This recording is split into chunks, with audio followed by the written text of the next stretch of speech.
Hi guys, good evening. So today we are going to start with the new standard, that is essay number 402. अभी तक हम लोग ने 200 की series पूरी कर ली है, 300 की सीरीज पूरी कर ली है, 450 ये अपना essay कंप्लीट हो चुका है. अब जो हम लोग बात कर रहे हैं वो है essay नंबर 402. सो एकदम अच्छे से ध्यान से पढ़ना समझना इसको, ये बहुत ही इंटरेस्टिंग स्टैंडर्ड है और आपके लिए ये एकदम नया अनोखा कॉन्सेप्ट है ये. सो एकदम अच्छे से ध्यान से पढ़ना इसको. वी आर टॉकिंग अबाउट ऐसे नंबर कौन सा बोला 402. पहले नाम समझना बहुत इंपॉर्टेंट है. It is about audit considerations relating to an entity using service organisation. क्या लिखा हुआ है इसके अंदर, ध्यान से पढ़ना. Audit considerations relating to an entity using a service organisation. मतलब यहां पे हम लोग जो बात कर रहे हैं ऑडिट कंसिडरेशंस की, मतलब what things we need to keep in mind as an auditor when an entity is using what a service organisation. अब सर ये है क्या, ये सारी चीजें जरा हम लोग इसको अच्छे से समझते हैं. पहले इस स्टैंडर्ड का थीम क्या है, ये स्टैंडर्ड क्यों आया, इसका अगर बेस हम लोग को समझ में आ गया तो हम लोग ये जो स्टैंडर्ड है ये बहुत आसानी से हम लोग क्या कर सकते हैं, इसको कंप्लीट कर सकते हैं. सो एकदम अच्छे से ध्यान से सुनिएगा. Okay, let's start. सो जैसे यहां पे आप समझो we have one entity over here, ठीक है, जिसका हम लोग ऑडिट कर रहे हैं. सो ये यहां पे एक एंटिटी है और जिसका मान के चलो mister red is the auditor, ठीक है. अब यहां पे हुआ क्या, मिस्टर रेड जो ऑडिटर है, ये ऑडिटर साहब आए और एंटिटी को बोलते हैं कि हमें आपके सैलरीज एंड वेजेस ये हमें वेरीफाई करने हैं. क्या करना है हमें वेरीफाई, सैलरीज एंड वेजेस. इस एंटिटी को बोला हमने कि हमें आपके सैलरीज एंड वेजेस को वेरीफाई करना है. ये एंटिटी ने जवाब क्या दिया मालूम है आपको, वो बोलता है हम लोग आपको इंफॉर्मेशन नहीं दे सकते सैलरीज एंड वेजेस के बारे में, क्योंकि हम लोग जो भी ये सैलरीज एंड वेजेस से रिलेटेड जो पेरोल का काम काज जो भी है ना, हम लोग मेंटेन नहीं करते इसको. हमने इसे आउटसोर्स कर दिया गया है. We have outsource to another organisation. और यहां पे एक ये जो ऑर्गेनाइजेशन है, ये जो एंटिटी है, ये एंटिटी क्या करती है बच्चों, ये हमारा सैलरीज एंड वेजेस का पूरा काम काज संभालती है. हम नहीं करते कुछ भी. अच्छा, तो इसका मतलब ये हुआ कि ये जो एंटिटी है इसको हम लोग कहते हैं the entity which is providing services to us. Therefore the SA under consideration recognises this entity as the service organisation. आई बात समझ में. और यहां पे ये जो एंटिटी है, इस एंटिटी को ऐसे रिकॉग्नाइज करता है एज द यूजर एंटिटी. ये ऐसे सर 402 कौन से ऑडिटर को लागू है. So this SA is applicable to the auditor of the user entity. आई बात समझ में आपको.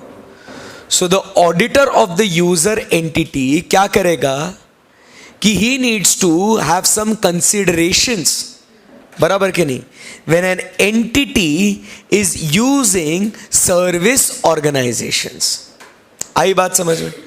अब लॉजिकली ये जो सैलरीज एंड वेजेस है जो ये एंटिटी मेंटेन करती है, अब हम तो इंफॉर्मेशन इस एंटिटी यूजर एंटिटी से लेंगे. अब मैं जब टर्मिनोलॉजीज यूज करूंगा, यूजर एंटिटी बराबर service organisation, auditor of user entity, ये आपको सब समझ में आ जाना चाहिए, बराबर के नहीं. हाँ, सो एकदम carefully.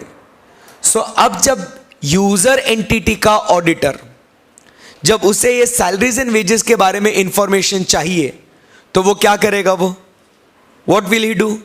He need to check the internal controls, the risk. जो हम लोग नॉर्मल ऑडिट प्रोसीजर्स करते हैं, ये यूजर एंटिटी का ऑडिटर क्या वो सर्विस ऑर्गेनाइजेशन के वही सारी चीजें चेक कर सकता है क्या? हाँ। तो अगर वो करना है तो आपको ये सारी एक्टिविटी कैसे करनी है, कैसे एग्जीक्यूट करनी है, उसके लिए दोस्तों हम लोग यहां पे पढ़ रहे हैं एसे नंबर 402। आई बात समझ में? आपको थीम समझ में आया? What exactly is gonna happen over here in under S A 402? ये नई चीज है आपके लिए कुछ, ठीक है? ओके।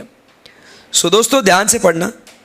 ऑडिट कंसिडरेशंस, अब वापस से नाम, audit considerations relating to an entity using, मतलब ये एंटिटी कौन सी है? User entity. Using what? The service organisation. नाम समझा सर? मतलब अभी तक हम लोग नाम ही पढ़ रहे थे। यस, बहुत इंपॉर्टेंट है ये ऐसे। जमी क्या बात? आगे। So next we talk about scope of this SA. This SA deals with, ध्यान से पढ़ना अभी, अब टर्मिनोलॉजीज आपको क्लिक हो जानी चाहिए।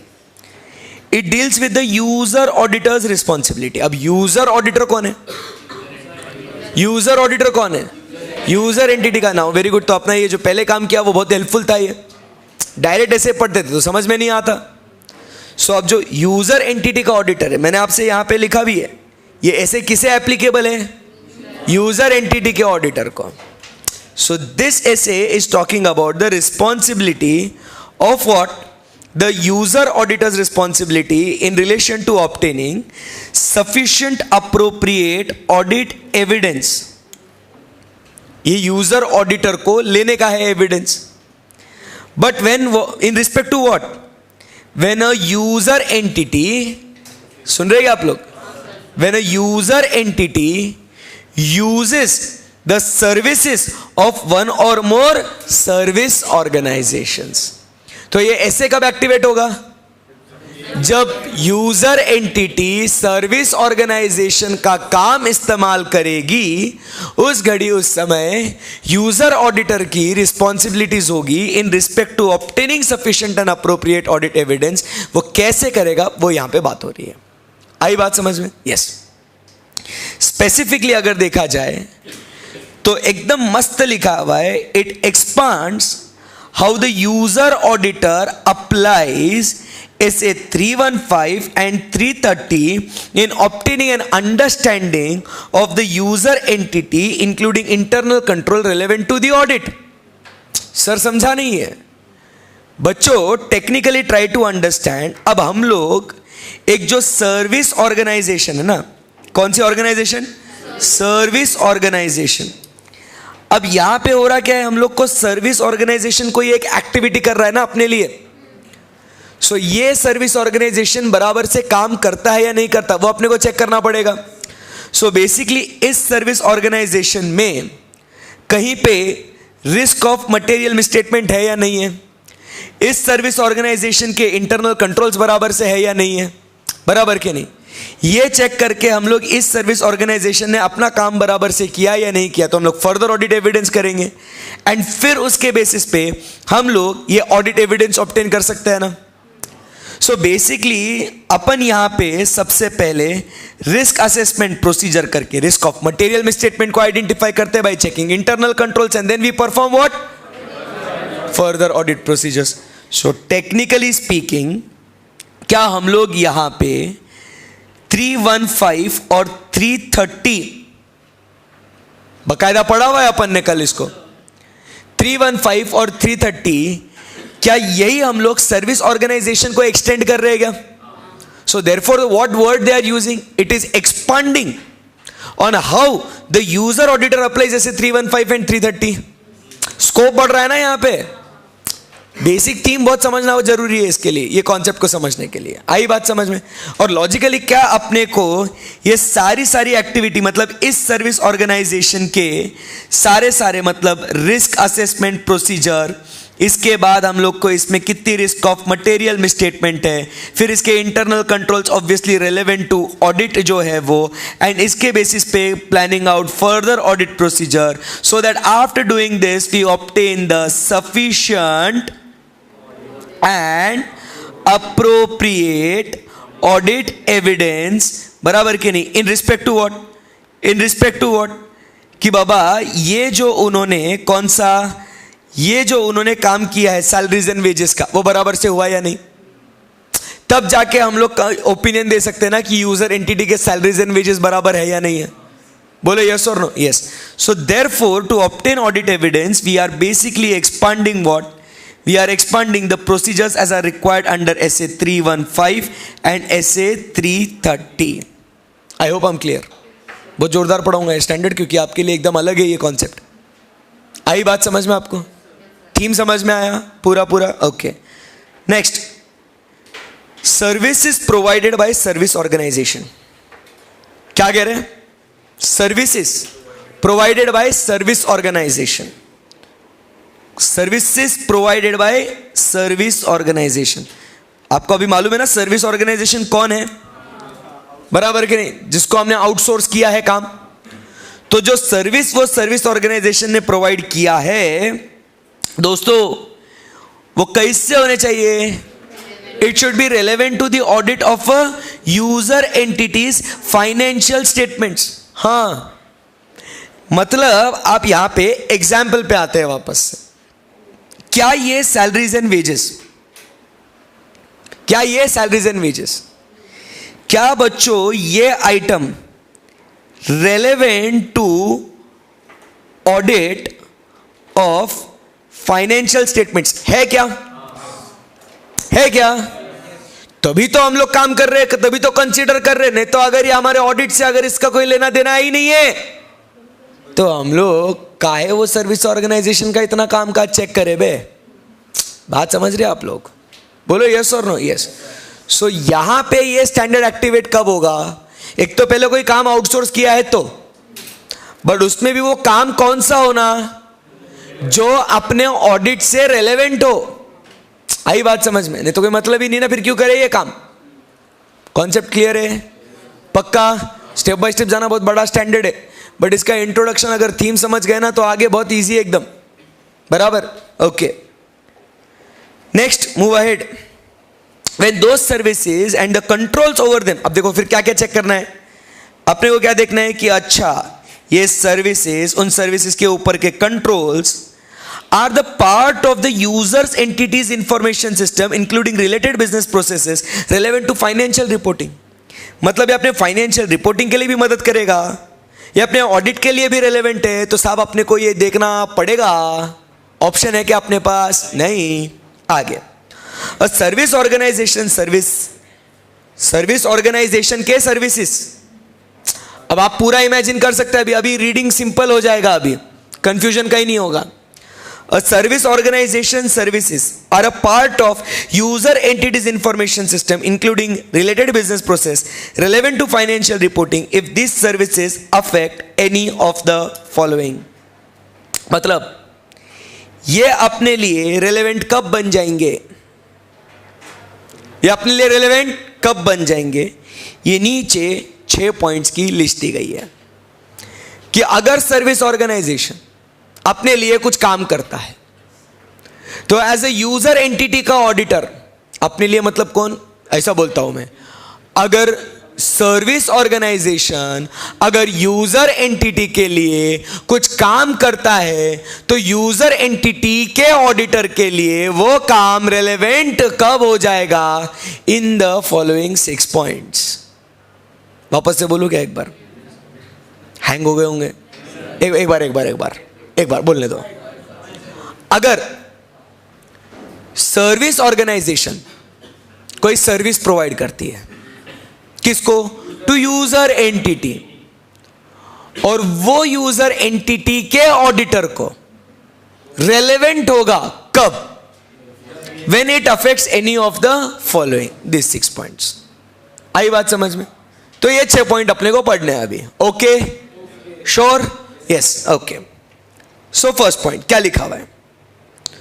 the class of transactions in the user entities operations that are significant to user entities of financial statements. अरे जो ट्रांजैक्शन वो सर्विस ऑर्गेनाइजेशन हैंडल कर रहा है ना, वो हमारे फाइनेंशियल स्टेटमेंट से रिलेटेड, वो कैसा है रे बाबा, सिग्निफिकेंट।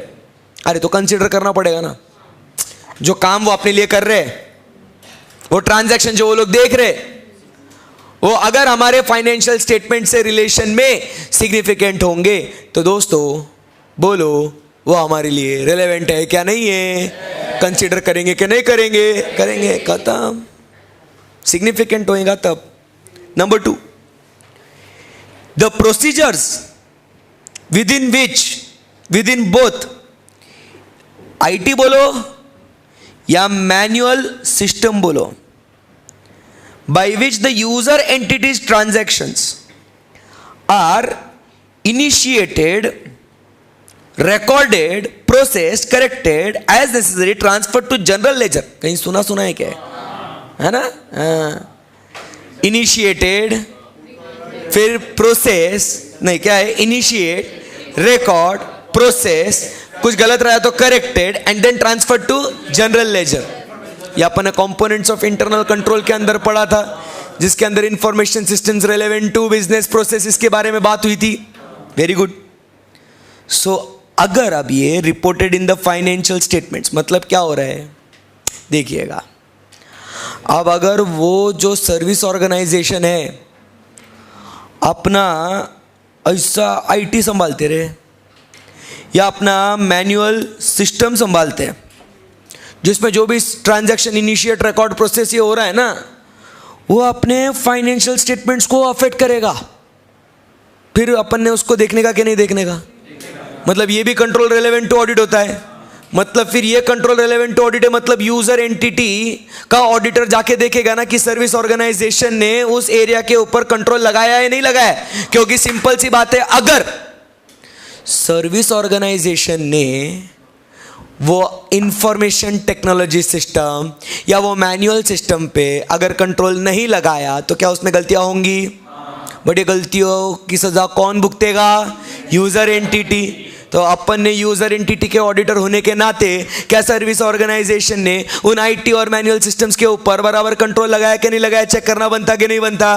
तो अपने लिए रिलेवेंट ऑडिट है क्या नहीं है? तो भैया चेक करने का कि नहीं करने का? करने का। सो पहले अगर वो जो ऐसा ट्रांजैक्शन अफेक्ट ये कर रहे हैं जो सिग्निफिकेंट है, वो ऐसी सिस्टम्स को देख रहे हैं जो अपने फाइनेंशियल रिपोर्टिंग प्रोसेस से रिलेवेंट है, अपने लिए उनका काम देखना बनता है। Next, the related accounting records either manual और इलेक्ट्रॉनिक फॉर्म और the supporting information and specific accounts in the user's entities financial statements that are used to initiate, record, process and report the user entity transaction. This includes the correction of incorrect information and how information is transferred to general ledger. तो कुछ पल्ले पड़ा है अभी? नहीं sir. Very good. अरे basically try to understand रे, मैं जो बोल रहा हूं ना, ये जो पॉइंट्स है ना, वो आपने 6 कंपोनेंट्स पढ़े थे,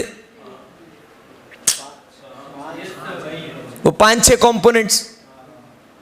अरे मतलब कौन से कंपोनेंट्स? वो 5 कंपोनेंट इंटरनल कंट्रोल के, बट उसके अंदर वो एक कंपोनेंट अपन ने पढ़ा था, कौन सा? Information systems relevant to the business processes, बराबर के नहीं? उसके अंदर एक बार वो पॉइंट्स याद करा लो जो रेगुलर क्लास में पढ़े थे।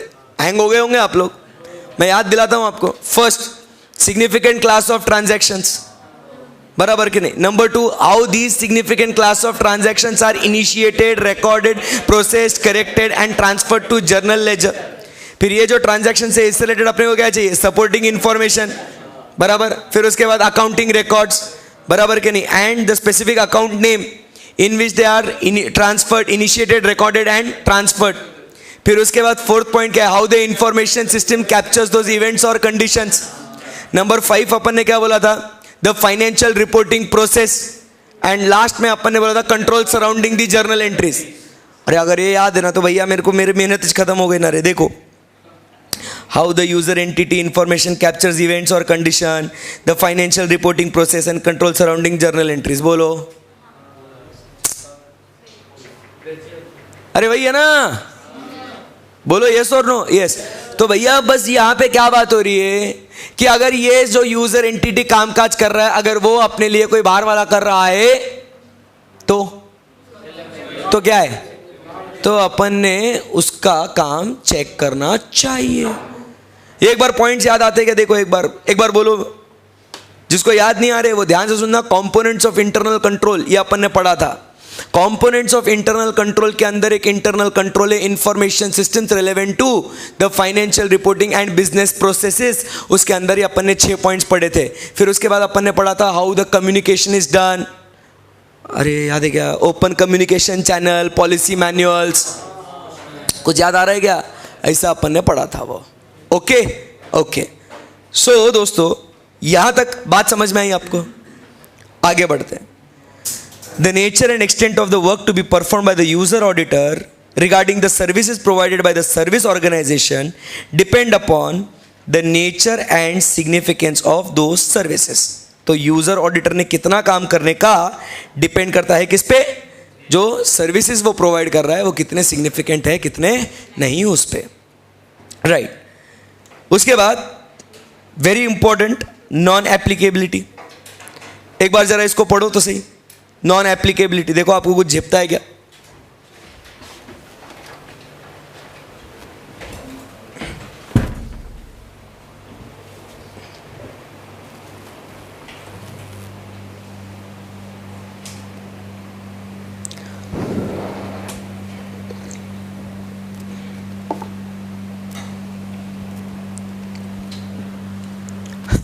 कितना डेंजर लिखा है, मतलब ऐसे में भी ऐसा हो सकता है।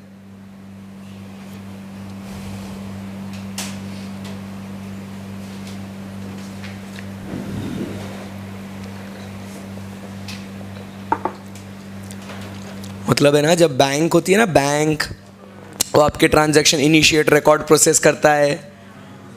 अरे आप जब चेक देते हो तो बैंक क्या करता है? वो ट्रांजैक्शन इनिशिएट करता है, उसे रिकॉर्ड करता है, देखता है सिग्नेचर मैच होती कि नहीं होती, फिर प्रोसेस करके फिर वो पोस्टिंग करता है।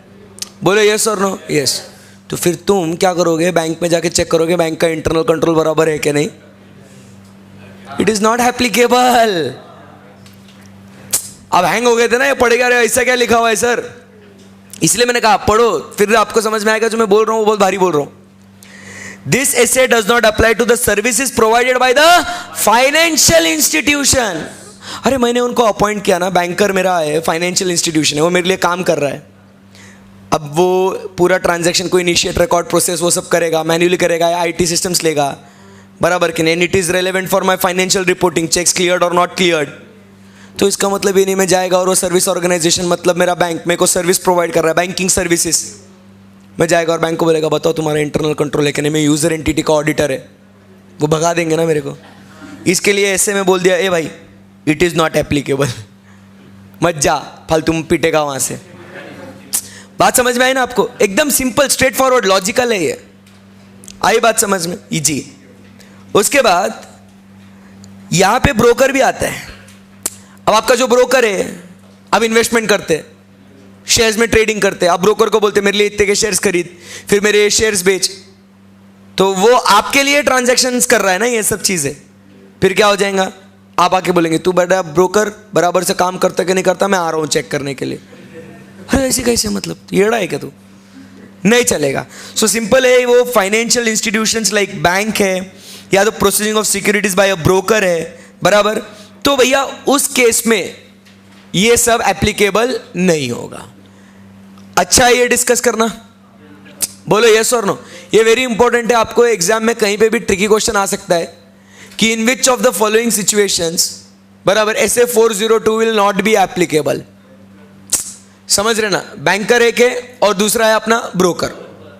बेसिकली जिसको आपने ऑथराइज किया है, specifically authorize by the entity, और वो एक्सटर्नल एजेंसी है कोई, basically it's not that service provider. So ये चीज आपको देखनी है।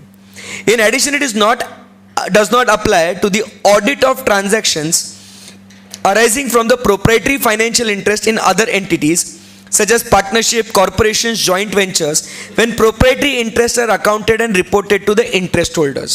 इसका मतलब क्या है? अब जैसे फॉर एग्जाम्पल अगर मान लो मैं अकेला आदमी हूं, बराबर, प्रोप्राइटरी कंसर्न है मेरी. अब मान लो मैं और एक फर्म में पार्टनर भी हूं. मान लो वो फर्म कौन सी? लेटेस्ट है स्वप्निल पटनी क्लासेस. अब स्वप्निल पटनी क्लासेस में बहुत सारे ट्रांजैक्शन, इनिशिएट, रिकॉर्ड, प्रोसेस, ये सब होता है. और उसके बाद उसमें का जो मेरा शेयर है वो मुझे मिलेगा, और फिर वो जो पार्टनरशिप फर्म में जो मेरा शेयर है वो आके मुझे मिलेगा, और वो शेयर मेरे बुक्स ऑफ अकाउंट्स में आएगा. मतलब वो शेयर क्या मेरे फाइनेंशियल स्टेटमेंट्स को अफेक्ट करेगा? तो फिर मतलब क्या मैंने वो पार्टनरशिप फर्म के ऑडिट करना चाहिए क्या मैंने, कि तुम लोग बराबर से मेंटेन करते क्या नहीं करते, मेरा शेयर मेरे को डिटरमाइन करना है? नो. समझा क्या नहीं समझा?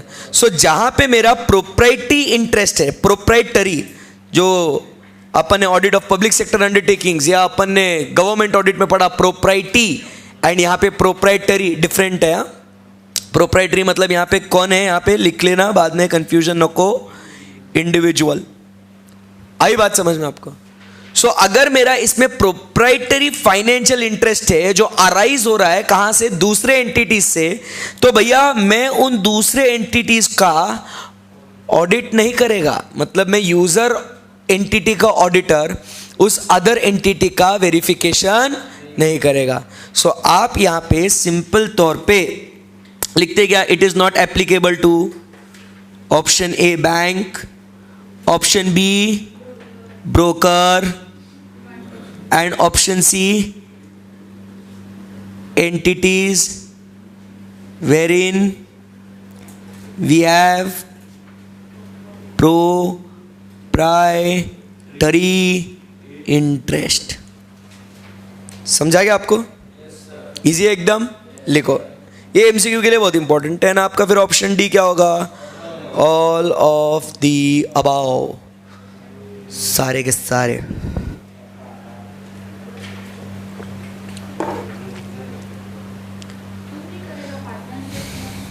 क्योंकि बेटा पार्टनरशिप में ऑलरेडी उसका अकाउंट रिपोर्ट होके वो इंटरेस्ट होल्डर्स को रिपोर्ट होता है, उसका ऑलरेडी ऑडिट हो गया है ना, फिर आपको बस उसका शेयर मिल रहा है.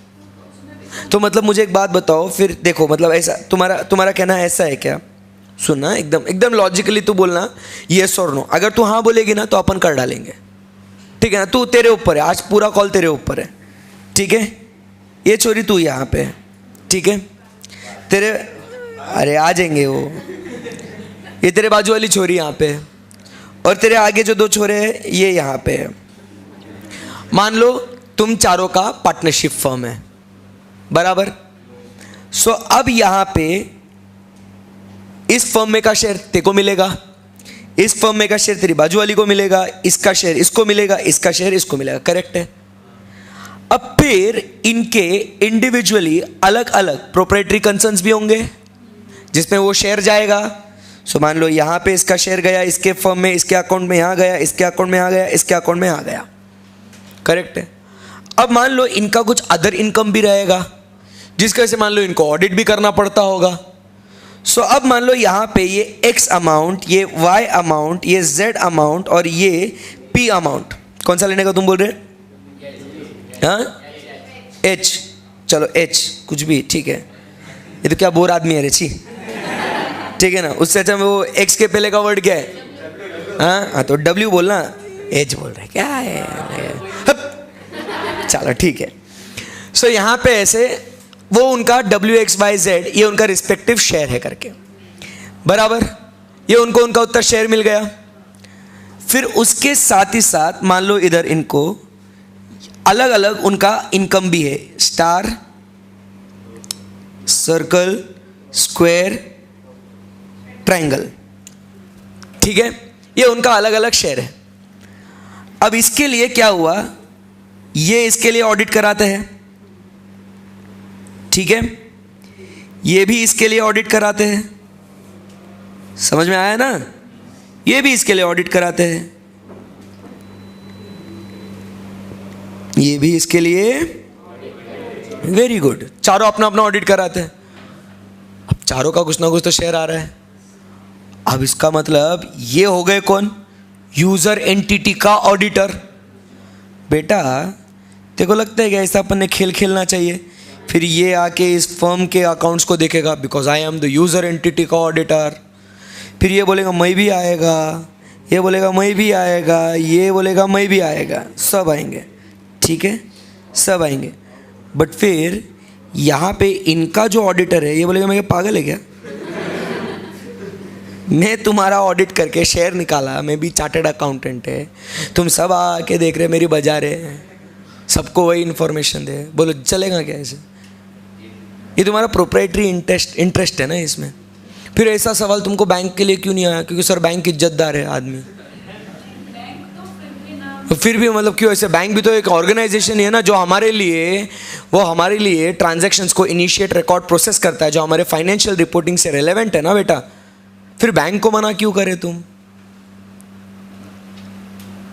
बेसिकली यहां पे आप समझो, जो बॉटम लाइन है, हमने यहां पे काम आउटसोर्स एज सच किया है क्या? बैंक को आउटसोर्स किया है क्या काम? नहीं। हमने ब्रोकर को काम आउटसोर्स किया है क्या? नहीं। They are the ones who are doing that work. Likewise your partnership firm और द कॉर्पोरेशंस, जिसका आपका ऑडिट होके रिपोर्ट हो चुका है, आप जो इंटरेस्ट होल्डर्स हो ना, that is your stake holder, आपको ये रिपोर्ट हो चुका है, तो आप यहां पे नहीं करेंगे काम। आई बात समझ में? So this will not be applicable over here. Everyone clear? Logic समझो उसका, ठीक है? सो यहां पे आपको समझ में आया ये एसे का बेसिक थीम। आई बात समझ में? Very important. Shall I proceed from here? Now we talk about the objectives, requirements. अब देखो, ऑब्जेक्टिव एक बार पढ़ा लिया ना, अब रिक्वायरमेंट बस क्या है ना, एकदम फटाफट पढ़ लेना है अपने को। Reason is very simple, because अपन ने 315 और 330 पढ़ लिया है। जो भी चीज़ 315 330 में लिखी थी वही यहाँ पे कॉपी पेस्ट करके लिखी हुई है, बस एंटिटी के जगह वो सर्विस ऑर्गेनाइजेशन आया है, और ऑडिटर के जगह यूजर एंटिटी ऑडिटर ऐसा लिखा हुआ है। Rest everything what we are suppose to do is what the same. चलेगा? Okay, let's read now objectives. Ravish बेटा ध्यान देना, फोन अ फ्रेंड बाद में खेलेंगे अपन, है ना? कब से इतना गुस्सा निकाल रहा तू? चैटिंग धनाधन, अरे धना आ गया ना, अभी यहाँ पे मिलके आ गया ना उसको। अब पढ़ाई में ध्यान देना। तेरे बाजू वाले को उठा, थोड़ा पानी पिला उसको। हाँ, ओके, इतना भारी कॉन्सेप्ट है, मजा आ रहा है इतना। द ऑब्जेक्टिव्स ऑफ आपको मालूम है कौन सा ऑडिटर? User auditor. कब? When user entity does what?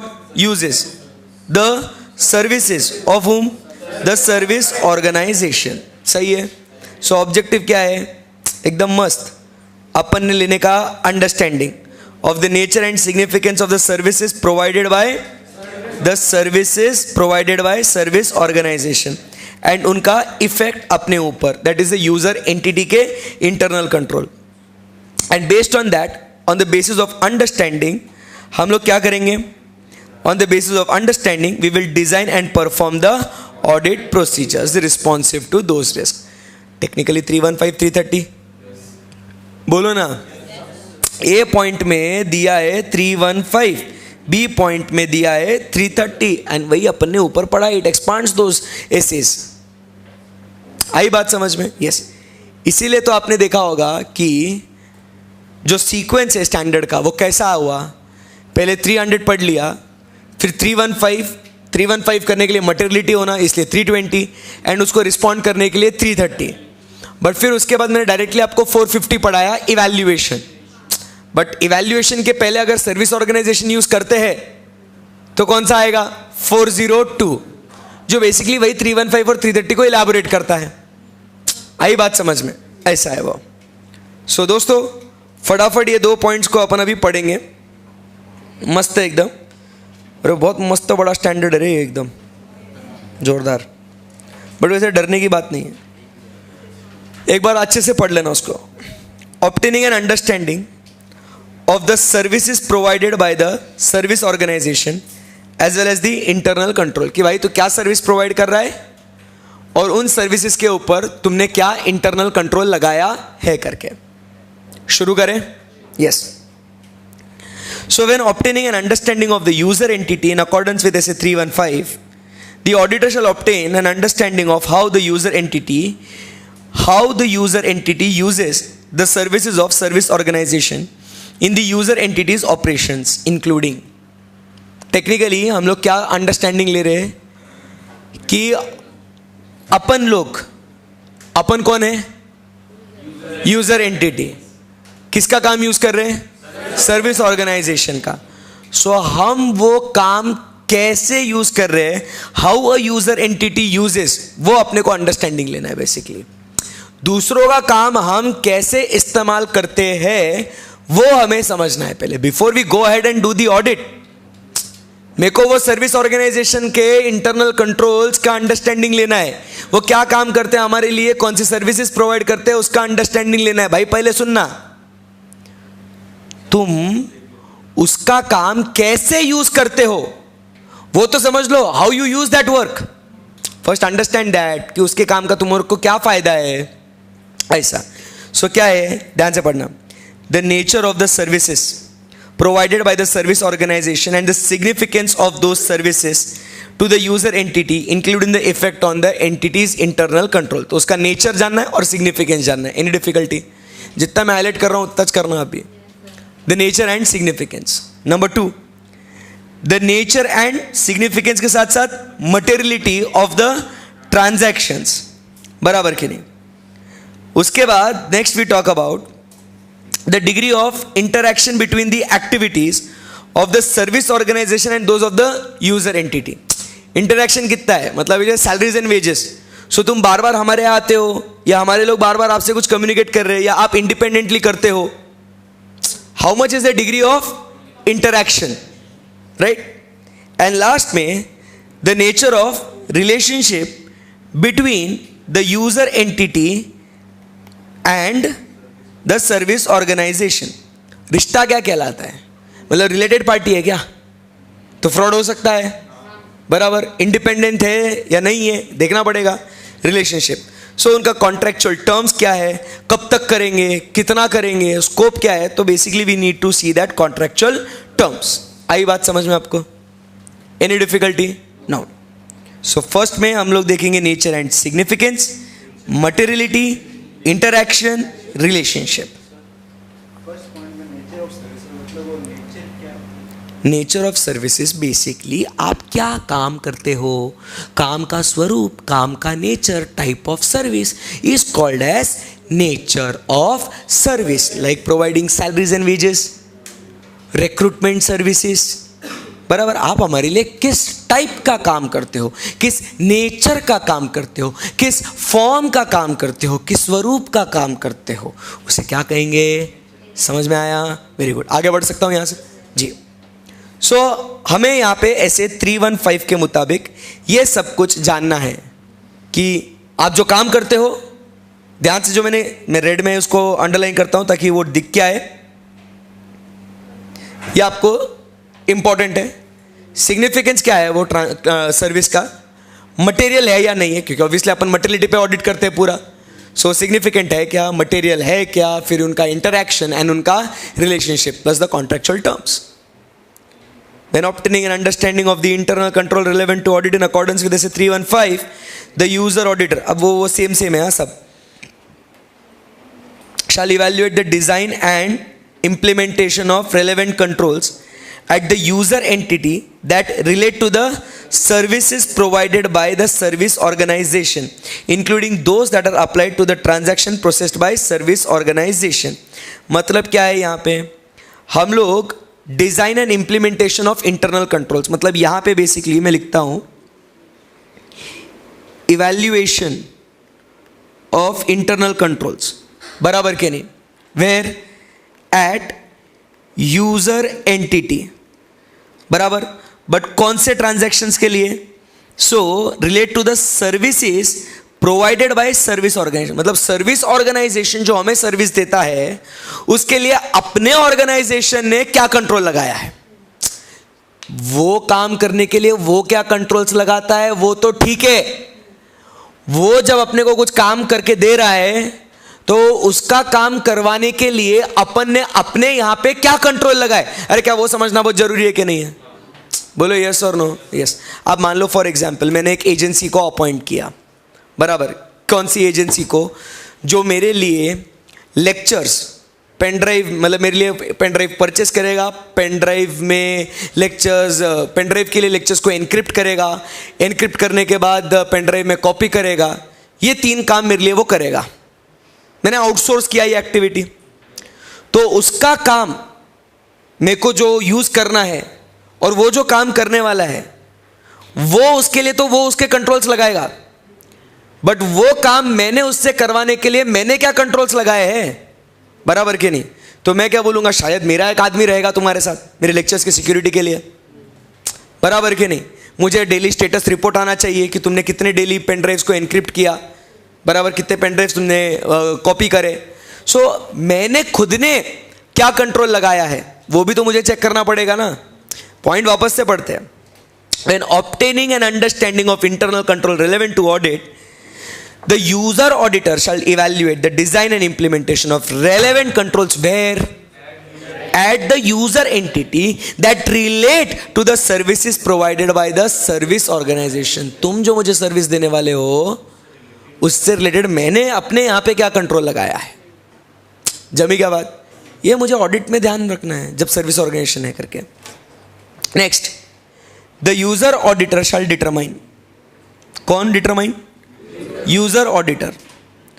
The user auditor shall determine whether a sufficient understanding of the nature and significance of the services provided by the service organization and their effect on the user entity's internal control relevant to audit has been obtained to provide a basis for identification and assessment of risk of material misstatement। Basically simple सी बात है, पहले हमने controls को देख लिया, फिर उसके बाद क्या हमने सफिशिएंट अंडरस्टैंडिंग ली, क्या किसके बारे में?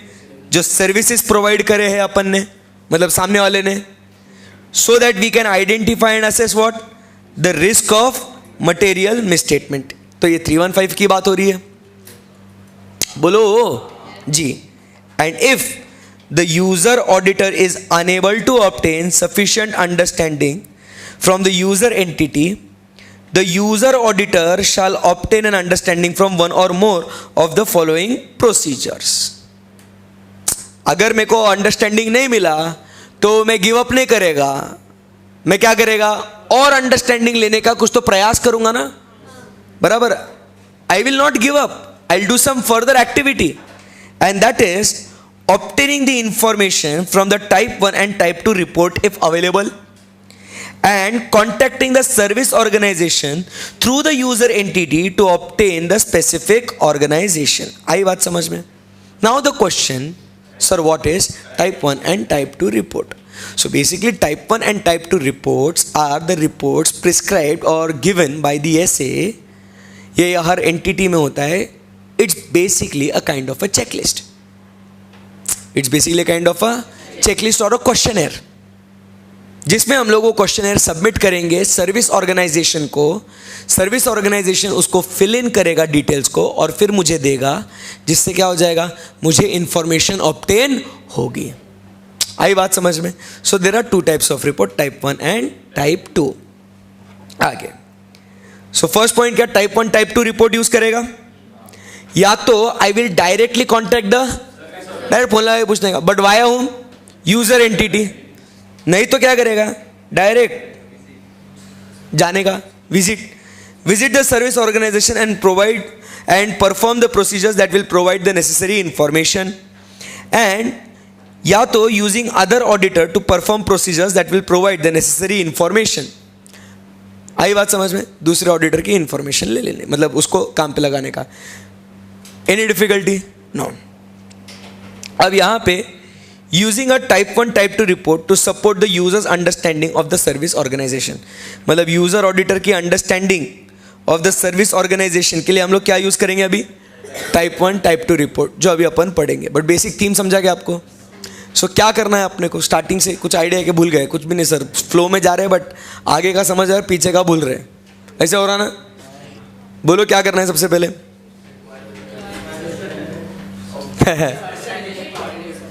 सबसे पहले हमने वो जो सर्विसेज जो दे रहे हैं, how we use those services, we need to check that. Then as per SA 315 we need to check what. First point, the evaluate the internal controls at the user entity. Number 2 point क्या है फिर उसके अंदर, बोलो ना. We need to obtain the sufficient understanding of the services provided by the service organization so as to enable us to identify and assess the risk of material misstatement. And if you are unable to obtain sufficient and appropriate understanding, what we will do, type 1 type 2 report को use करेंगे if available.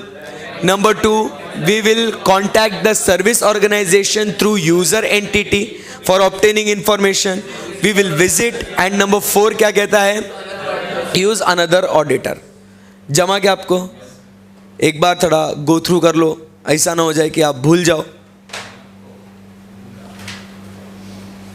Step by step जाते रहेंगे आगे. ऐसा नहीं है कि एकदम बल्क में हो जाएंगे और फिर आप भूल जाओगे, मजा नहीं फिर उसमें.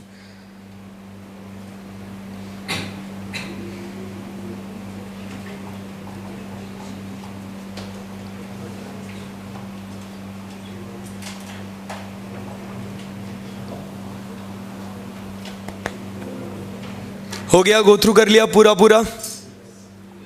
आगे बढ़ू यहां से जी. So now second point, using type 1 and type 2 report. पहला अपन ने क्या करा, फर्स्ट पॉइंट अंडरस्टैंडिंग के बारे में पूरी बात कर ली. अब अंडरस्टैंडिंग लेने के लिए we are using what, type 1 और टाइप 2 रिपोर्ट्स इफ अवेलेबल. अब एकदम अच्छे से इसको सिंपल पढ़ना. In determining the sufficiency and appropriateness of the audit evidence provided by type 1 और type 2 report, the user auditor shall be satisfied. ध्यान से देखना. अब मैंने आपको टाइप 1 टाइप 2 रिपोर्ट क्या होता है मालूम है आपको, it's basically kind of a questionnaire, बराबर. एक स्टैंडर्ड ऑपरेटिंग चेकलिस्ट होता है वो. ध्यान से सुनिएगा. अब जब अपन ये क्या करते हैं कि इसको जब अपन इसके थ्रू जब अपन अंडरस्टैंडिंग ले रहे हैं, सो अपने को एक नेसेसरी सेटिस्फैक्शन आना चाहिए ना कि जो भी इंफॉर्मेशन उसके अंदर जो दी गई है, क्या वो इंफॉर्मेशन सही है या नहीं. See we obtain the information through type 1 type 2, but shouldn't we satisfied about what information we have been provided is correct और नॉट. यस और no. Yes. So when we are going to use type 1 type 2 report to support the user auditors understanding, मतलब मैं वो type 1 type 2 report के basis पे मैं क्या करने वाला हूं, मेरे सर्विस ऑर्गेनाइजेशन के बारे में अंडरस्टैंडिंग ले रहा हूं, बराबर. So I need to be satisfied about certain things. And number 1, first में क्या देखना चाहिए कि द सर्विस ऑडिटर्स, ओहो कौन सा ऑडिटर आया है बच्चों, मतलब कौन, सर्विस ऑर्गेनाइजेशन का auditor. Very good. So the service organization का ऑडिटर का professional competence, except where the service auditor is a member of the Institute of Chartered Accountants of India and the independence from the service organization. जब वो type 1 type 2 report मेरे को देगा ना, बराबर के नहीं, तो वो ऑडिटर भर के देगा. सो भैया उसमें क्या होगा, मैं उसका प्रोफेशनल कॉम्पिटेंस देखेगा कि जिसने ये भर के दिया है ना वो होशियार आदमी है कि नहीं है.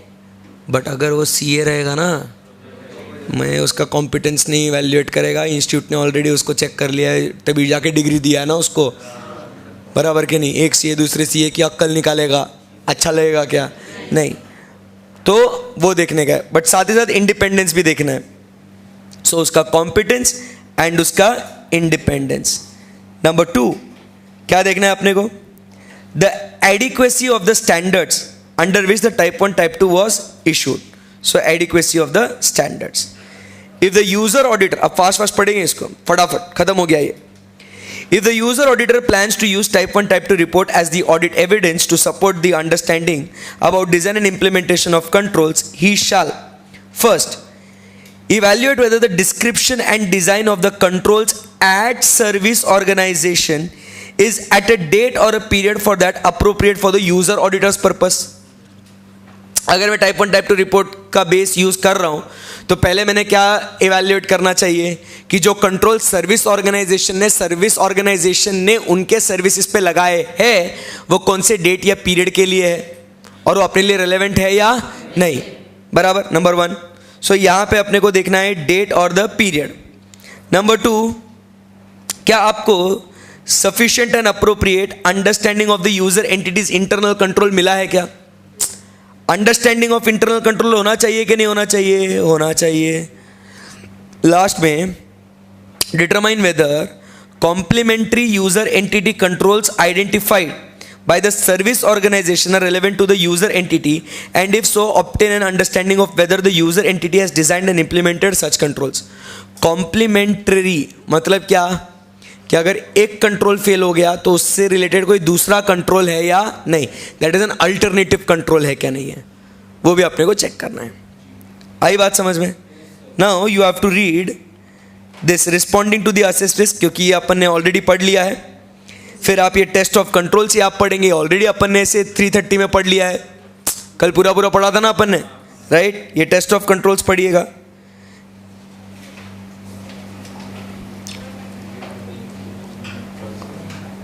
हाँ, एंड तक पढ़ लो उसको अभी, मस्त है एकदम, क्योंकि पूरा वो क्वालिफाई करने का कैसे 705 के अंदर, और फिर उसके बाद वो लॉज एंड रेगुलेशंस तो अपन ने ऐसे 250 भी पढ़ लिया है, राइट? तो ये सारी बातें आप पढ़ लीजिए, कम ऑन।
सेम है क्या? हाँ, तो बातें कर आपस में, जबरदस्ती आंसर कर।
चलो ओवर गाइस। हाँ, पेज नंबर कौन सा? ये तू कहाँ पढ़ रहा? तू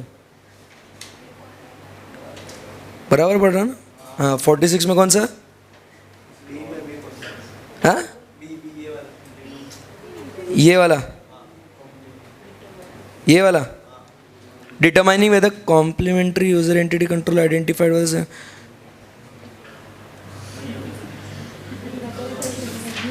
अब भी थोड़ी देर पहले तो क्या है, क्या है मतलब प्रोसेसर स्लो? तेरा साबुन स्लो है क्या? अरे अभी कॉम्प्लीमेंट्री कंट्रोल्स के बारे में बात हुई थी क्या? नहीं हुई थी? Determine whether complementary user entity controls identified by the service organization are relevant to the user entity।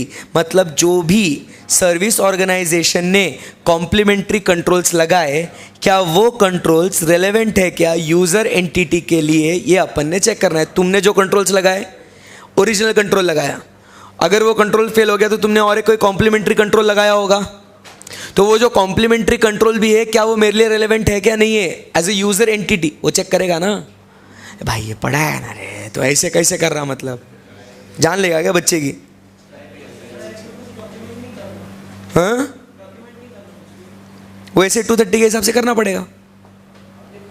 इसमें नहीं लिखा बट ऐसे 230 ने बोला ना डॉक्यूमेंट करो। हाँ, फिर तो मेन स्टैंडर्ड तो है ही ना पूरा। Okay, done, very good. So अभी ध्यान से सुनना, जो अभी नेक्स्ट सीरीज है 500 की, इंटर वाले ध्यान से सुनिएगा, फाइनल वाले वो भी ध्यान से सुनना। इंटर वालों के लिए पहले बता रहा हूँ, इंडेक्स में आते हैं, इसमें नहीं, इंडेक्स में आते हैं, मैं बता रहा हूँ इंटर वालों के लिए पहले, फिर फाइनल वालों के लिए बात करेंगे।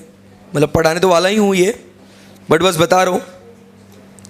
हमने हमारे रेगुलर लेक्चर्स में, इंटर वालों, हमने हमारे रेगुलर लेक्चर्स में 500, 501, 505, 510, 520, 530, 550, 560, 570, 580, ये सारे का हमने कवर कर लिए हैं, बराबर कि नहीं? एंड टू एंड लेक्चर्स में हमने रेगुलर क्लास में पढ़ लिया है, एक्सेप्ट फॉर एसे नंबर 540, ठीक है ना? That is auditing accounting estimates, बराबर, fair value accounting estimates and related disclosures, ये वाला पार्ट अपना पेंडिंग है। सो जो नेक्स्ट लेक्चर होगा ना, बराबर के नहीं, that is tomorrow. So tomorrow we will be first starting with SA number 540, जो इंटर वालों का कवर हुआ नहीं है। फिर उसके बाद में आई विल स्टार्ट विथ 500 का सीरीज पूरा end to end. So inter वालों जिनकी इच्छा होगी ये पूरे सीरीज को कवर करने की, वापस से एक बार तो बैठ जाना, ठीक है? मतलब रिवीजन भी हो जाएगा। फाइनल वालों को तो कोई ऑप्शन है नहीं, आपको वो पढ़ना ही है और वो देखना भी है, बराबर, जो यूट्यूब पे देख रहे हो लोग। क्लियर है एकदम? सो इंटर वाले ये पूरा रेगुलर क्लासेस में हो चुका है। आईपीसीसी वाले, फाइनल वाले, ये लोग ये लेक्चर को अटेंड करेंगे। ओके, चलो। So today we stop here only with 1 SA, पूरा दिमाग में जाना चाहिए ये। Tomorrow we complete 500 series. बहुत ज़्यादा ऑप्टिमिस्टिक बोल रहा हूँ, कंप्लीट नहीं होगा, but will try to make sure कि अपना एटलीस्ट मेजर पार्ट इसके अंदर हो जाएगा। छोटे छोटे स्टैंडर्ड्स है इसके अंदर, राइट? चलिए, so thank you very much, bye bye, take care.